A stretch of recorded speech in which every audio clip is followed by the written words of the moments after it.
When Daniel Bamidele joined the Nigerian military in 1968, he was so sure that one day he would make a difference. Little did he know that this dream would be cut short simply because he decided to mind his business and stay away from trouble.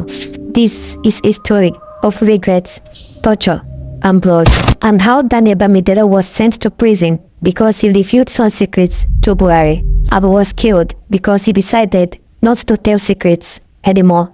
This is the life of a trained soldier.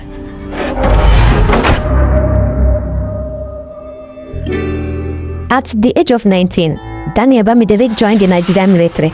At a time when young men were encouraged to join the military and fight for the Nigerian army in the Biafra War. Despite his age and lack of experience, he excelled as a soldier in the 12th Commando Brigade, 3rd Division.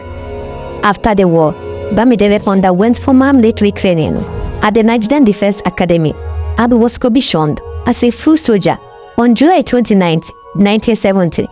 In August 1983, 13 years after Bamidele joined the military, Nigeria had a general election and Shehu Shagari was re-elected.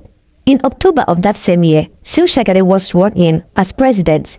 Few days later, Bamidele left Jos, where he was posted as a soldier, and went to Kaduna for a military conference, the Chief of Army Staff Conference. There in Kaduna, he heard a rumor about a planned military coup that would remove the newly elected democratic government. He took note of the details, and as soon as he returned to Jos, he reported the rumor to his general officer commanding the then Brigadier Muhammadu Buhari. Unknown to Bamidele, Buhari was somehow involved in the plot to overthrow the government. Bamidele had just made the worst mistake of his life, saying what should not be mentioned, a top secret kept away from those in his level. To hear, he was just giving an intelligent report to the authority. He barely knew that he just signed away his freedom. Few days later, Bamidele was arrested and accused of planning a coup against the government, a crime punishable by death. He tried to explain and prove his innocence, but all fell on deaf ears. In the early hours of one October morning, he was put on a plane and flown to Lagos, where he was detained at Tego Barracks. Following the arrest of Bamidele, news agencies and the presidency was informed that a coup planner going around the country to meet with other military officers had been arrested.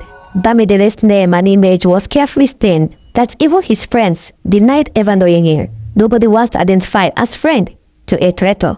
Bamidele was interrogated by military police, and those who accused him of plotting a coup provided some fake witnesses who laid more accusations against him. He continued to deny plotting a coup or being involved in any plan to remove the new government. After a month in detention, he was finally released on November 25, 1983, when no evidence was found to connect the accusations.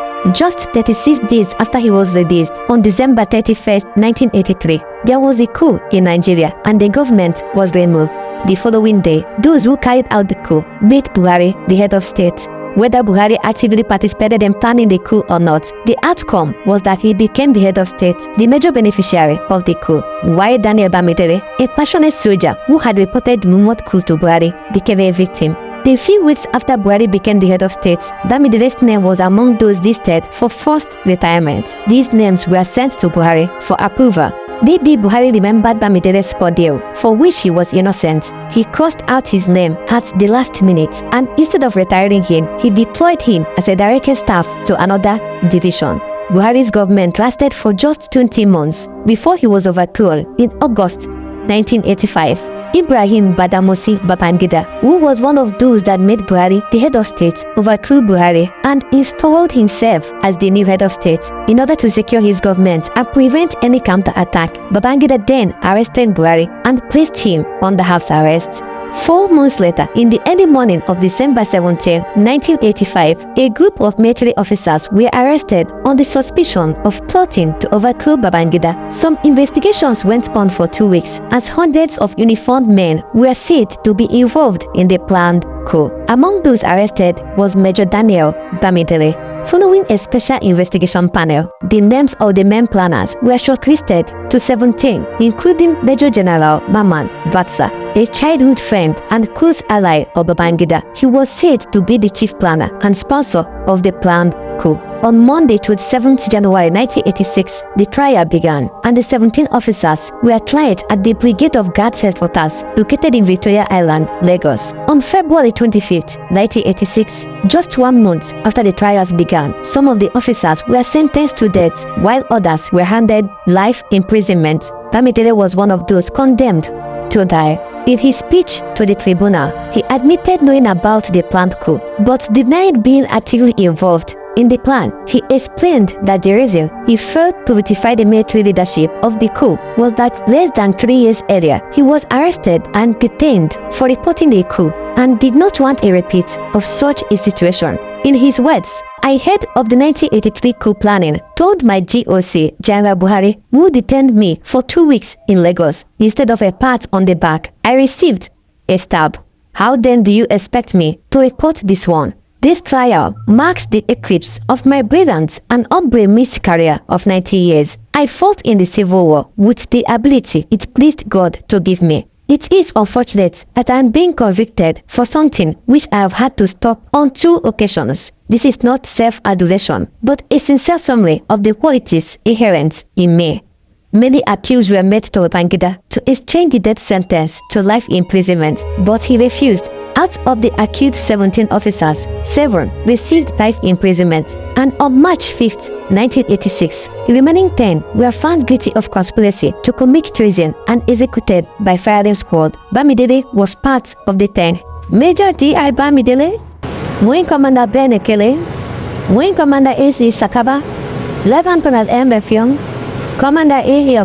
Obweji, Squadron Leader A. Ahura, Major D.E. West, and Major T.J. Akwachike are guilty and are hereby convicted of the offense of conspiracy to commit treason. Bamidele's execution came as a shock to his family, who thought that the whole trial would come and go, and just like the first one, he would be found innocent and released. Bamidele himself at first felt confident that he would be cleared. In a letter he wrote to his friend and confidant while in detention at Ikoyi prison, he revealed to his friend that although he was certain that a trial would take place, he was sure of being cleared and even promised to voluntarily resign from the army after his release due to his soiled reputation. Little did he know that he would not see his wife and 3 children again. Till today, the whereabouts of the bodies of these 10 slain soldiers is unknown, including the body of Daniel Bamidele. Nobody knew where they were buried.